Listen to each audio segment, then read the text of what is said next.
Hey everyone! In today's video, I'll show you how to leave multiple servers at once in Discord.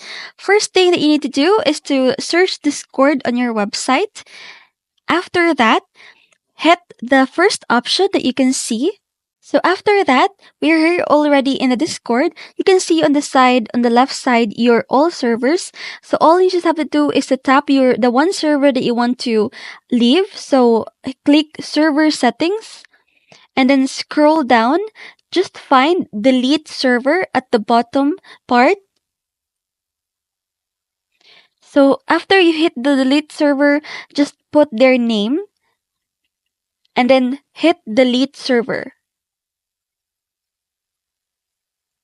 And voila, you already leave on the server that you wanted to delete.